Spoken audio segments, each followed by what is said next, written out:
سب سے پہلے تو اس بات کو ڈیفائن کر دیں کہ یہ حسد جو ہے، یہ اس کو جیلسی کہہ لیں انگریزی میں تو یہ بھی ٹھیک ہے نا بات؟ ٹھیک ہے، حسد ہے کیا چیز شریعت کے حوالے سے، نفسیات کے حوالے سے نہیں؟ دیکھیں جی، سب سے پہلی بات تو یہ ہے کہ اللہ تعالیٰ نے قرآن کریم میں ارشاد فرمایا ام یحسدون الناس علی ما آتاہم اللہ من فضلہ، کہ جو حاسد ہوتا ہے وہ اس بات پہ حسد کرتا ہے کہ اللہ نے اس کو کیوں نواز دیا، اس کو کیوں دے دیا۔ حضور نبی کریم صلی اللہ علیہ یعنی کوئی بھی اللہ کی نعمت جو ہے دوسرے کو کیوں مل گئی، مجھے کیوں نہیں ملی، وہ یہ حسد کرتا ہے۔ اور اسلام جو ہے، اسلام نے کہا کہ تم حسد نہ کرو، رشک کرو۔ یعنی یہ کہو، رشک یہ ہے کہ جو اللہ نے نعمت اس کو دی ہے، اللہ وہ نعمت مجھے بھی دے دیں۔ یہ جو آپ رشک کہہ رہے ہیں اس پہ ماشاءاللہ ولا حول ولا قوت الا باللہ، یہ رشک ہے۔ ہاں، قرآن کریم کے اندر بھی، اور حضور صلی اللہ علیہ وسلم نے فرمایا کہ اہل ایمان کو مخاطب کر کے فرمایا کہ تم آپس میں ایک دوسرے سے بغض سے، حسد سے اور تجسس سے یعنی بچو۔ بغض اور حسد میں فرق کر دیں۔ یعنی یہ ایک اظہار ہے نا، بغض ہے یعنی کہ کسی سے نفرت کا اظہار ہے، کدورت کا اظہار ہے۔ آپ سے نے فرمایا کہ اللہ کے بندے بنو، آپس میں بھائی بھائی بنو۔ لیکن آج ہمارا جو معاشرہ ہے وہ اس پہ بعد میں آتے ہیں، پہلے حسد کو ڈیفائن کر لیں۔ علی بھائی آپ کیسے ڈیفائن کرتے ہیں کہ حسد شرعی طور پہ حسد کیا چیز ہے، اس کا پیراڈائم کیا ہے؟ بسم اللہ الرحمن الرحیم۔ شریعت نے حسد کی کوئی ڈیفینیشن ایز سچ نہیں دی۔ حسد بنیادی طور پہ ایک آپ کی نفسیاتی بیماری ہے۔ اسلام چونکہ ایک مکمل ذات ہے۔ یہ آپ نے بڑی ایک اعلیٰ بات کیا ہے کہ نا اس معاملے کو نا کھول دیا کہ شریعت نے اس کی کوئی ایز سچ ڈیفینیشن نہیں دی، ہاں کہ آپ تعین کر سکیں کہ یہ حسد ہو گیا، نہیں۔ اس کی کئی صورتیں میں عرض کرتا ہوں۔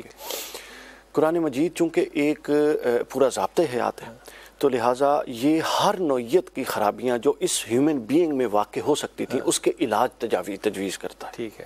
مثلا ایک آپ دیکھیں عبادت ہے، نماز پڑھتے ہیں آپ، اس کا ایک اسپیکٹ یہ بھی ہے کہ ہر انسان میں تکبر کا ایک داعیہ موجود ہے۔ جب آپ 5 دفعہ غلامانہ کیفیت میں کھڑے ہوں گے تو اس داعیے پر ضرب لگے گی۔ آپ کے اندر جمع مال کا داعیہ ہے۔ لیکن اس 5 دفعہ کھڑے ہونے پہ تکبر بھی آ سکتا ہے کہ میں تو ہوں نمازی۔ تو وہ جو شلوار کھڑکتی ہے آپ کی اور مایا کی آواز آتی ہے، وہ یہی کھڑک ہوتی ہے نا جب آپ مسجد جا رہے ہوتے ہیں، جب آپ کسی بچے کو روکتے ہیں کہ وہ گاندنا کر پیچھے، وہ وہی تکبر ہوتا ہے۔ ہاں بالکل، لیکن ان سے بھی بچنا چاہیے، ظاہر ہے۔ اچھا، اب دوسری چیز یہ ہے کہ اسی طرح آپ مال جمع کرتے ہیں، مال کا داعی ہے، لیکن آپ خود اپنے ہاتھ سے جب دیں گے اس پر ضرب لگائیں گے۔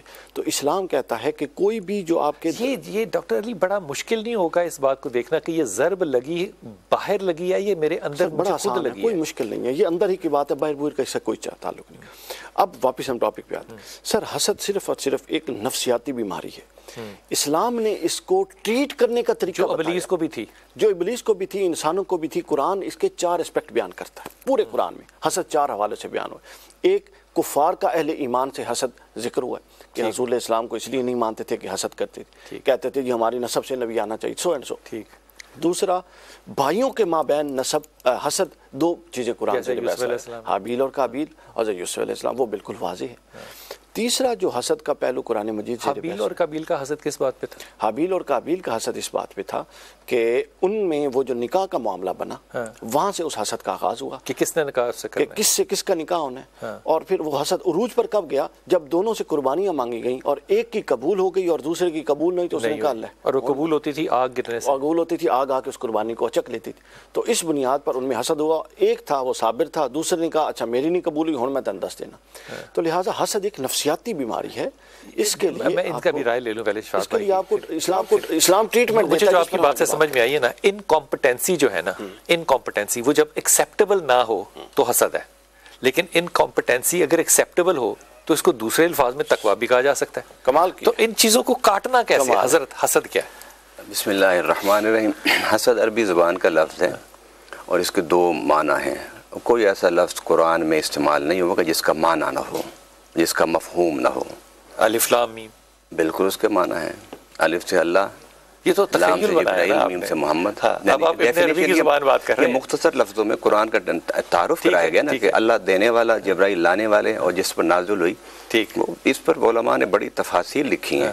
کچھ نے کہا ہے کہ یہ متشابہات میں سے اس کا علم اللہ اور اس کے رسول اور جبرائیل جانتے ہیں۔ اچھا، سب نے یہ نہیں کہا، سب نے نہیں کہا، سب سے زیادہ کام سب نے کس مسئلے پر سب نے ایک بات کی ہے۔ صحیح ہے آپ کی، سب ٹھیک ہے، اچھی بات کی۔ اکثریت کو دیکھا جاتا ہے. ٹھیک ہے. اچھا اب حسد ایک لفظ ہے, اس کا ایک معنی ہے. اگر اس کا معنی ہی نہیں ہے, اس کی ڈیفینیشن نہیں ہے, تو پھر اس کا استعمال لغو ہوگا پھر نعوذ باللہ قرآن میں. بڑی اچھی بات. اب ڈیفینیشن اس کی کیا ہے, اس کا لغوی معنی کیا ہے کہ آپ تمنا کرتے ہیں کہ فلاں شخص سے اس کی نعمت کا زوال ہو اور مجھے حاصل ہو. تو اس کا مطلب یہ غیر مسلمانوں کو نہیں ہوگا حسد؟ غیر مسلموں وہ تو نعمتوں غیر مسلموں کو بھی ہوگا. نہیں, ان کے پاس بھی نعمتیں ہیں. یہ مسئلہ وہ تو سورسز پہ کریں گے. نعمت کا تو اطلاق جو ہے وہ صرف مسلمان پہ یا ایمان والے پہ ہوگا نا. نہیں, نعمت قرآن اللہ تعالیٰ نے نعمت اللہ کی ہے نا. 2 نعمتیں ہیں نا, دنیا کی نعمتیں اور آخرت کی نعمتیں. تو غیر مسلم ہے, وہ دنیا کی نعمتوں پر تو بلیو کرتا ہے نا, اس کے لیے کوشش بھی کرتا ہے اور اس کو حاصل بھی کرتا ہے, اسے انجوائے بھی کرتا ہے, اور ہم سے زیادہ بہتر طریقے سے دنیاوی نعمتیں ان کے پاس ہیں اور اس کے ساتھ وہ انجوائے کر رہے ہیں. اچھا اب زائل جو انجوائے نہ کرے وہ حاسد ہے؟ نہیں, کیا جس کے پاس نہ ہو اس کو حسد ہوگا نا.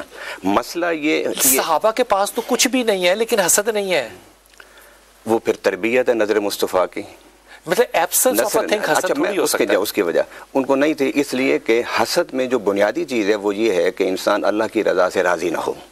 تو صحابہ تو رضی اللہ عنہ ورضوا عنہ کا مقام شکرہ کیوں نہیں کہیں گے اگر میں راضی نہیں ہوں؟ ڈاکٹر صاحب کچھ رائے دینا. اچھا میں اس پر حسد کی آپ نے تعریف پوچھی نا, میں اس کو مکمل کر لوں.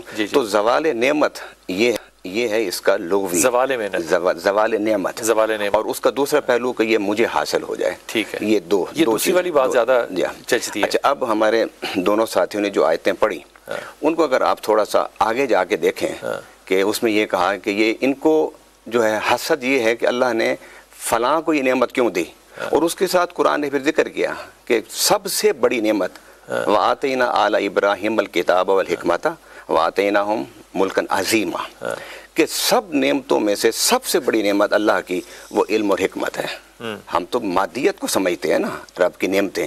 قرآن کی نعمتوں میں سے سب سے بڑی نعمت ہے وہ کتاب و حکمت, علم کہہ لیں, علم کہہ لیں, اس کو وزڈم کہہ لیں, جو مسلمانوں کے پاس وراثت نہ آئی. وہ علم نہیں کہ جو کتاب و حکمت, وہ علم ہے کہ جو اللہ تعالیٰ نے اپنی کتاب میں نازل کیا. بیولوجی کتاب میں نہیں ہے, کیمسٹری کتاب میں بالکل ہے کتاب میں. ہمارا تو یہ علم ہے کہ کوئی بھی علم اگر اس کو آپ دیکھنا چاہیں, پرکھنا چاہیں, تو اس کا سرچشمہ قرآن ہے. آپ نے مسلمانوں کے علاوہ ساروں کو کہہ دیا کہ وہ نعمتوں پہ شکر گزار ہوں, کیونکہ علم ہمارے پاس ہی نہیں ہے. نہیں, ہمارے پاس کیوں نہیں علم, ہمارے پاس ہے علم. ہماری ایک دیکھیں نا ایک ہسٹری ہوتی ہے. ہمارے بنو امیہ کے دور میں جو وہ بنا تھا, وہ ہم نے 400 سال گزارے جس پہ کہ ہم نے بڑی ہاؤس جو بنا تھا, باب الحکمت بنا تھا, وہ جو دارالحکمت جو بنا تھا, اس نے 400 سال امت مسلمہ کی نہیں بلکہ پوری انسانیت کی. باقی یہ جو سائنس اور ٹیکنالوجی اور یہ جو چیزیں ہیں یہ علم ہیں, لیکن یہ کسی مذہب کی میراث نہیں ہے, یہ انسانی فکر کی وراثت ہے. پہلے یہ یونان میں تھا, پھر مصر میں آیا, پھر چائنا میں گیا. پھر جب ہم علم اور حکمت کہتے ہیں, اس سے تمام علوم ہیں, اس سے تمام علوم ہیں. دینی علوم یعنی دینی, میرے نزدیک تو دینی علوم ہیں ہی کوئی نہیں. کیا وہ اس لیے کہ جو بھی علم ہے وہ دین ہے, کیونکہ اس کا سرچشمہ قرآن ہے. اچھی بات کی ہے. جی آپ مانتے ہیں نا اس بات کو؟ دیکھیں میں وہ کہتے ہیں کہ علم جو ہے وہ جو بھی علم ہے وہ دینی ہے. میں اس میں ایک چھوٹی سی, ابھی آپ بات کرتے ہیں حضرات صحابہ اکرام رضوان اللہ تعالی علیہم اجمعین کی, تو میرے ذہن میں فوراً ایک روایت آ گئی جی کہ صحابہ کے پاس یعنی دنیاوی اعتبار سے کچھ نہیں تھا, لیکن حسد کیوں نہیں تھا پھر بھی. تو اس کے اوپر حضور نبی کریم صلی اللہ علیہ وسلم کا یہ جو فرمان ہے نا, لا یجتمعان فی قلب عبد, کہ کسی بھی انسان کے اندر 2 چیزیں ایک وقت میں جمع نہیں ہو سکتی, ایمان والحسد. تو ان کے اندر ایمان تھا, حسد نہیں تھا. تو جس میں ایمان ہوگا حسد کیسے ہوگا؟ صحابہ میں کیسے حسد ہو سکتا ہے؟ بات کا مزہ تو لے لینا ہے, 2 چیزیں اکٹھی نہیں ہو سکتی. لا یجتمعان فی قلب عبد, 2 چیزیں کسی انسان میں جمع نہیں ہو سکتی. آج میں کسی حاسد کو دیکھ کے کہہ دوں گا کہ تیرے میں ایمان نہیں ہے تو وہ فتویٰ میرے پہ لگا دے گا. یقیناً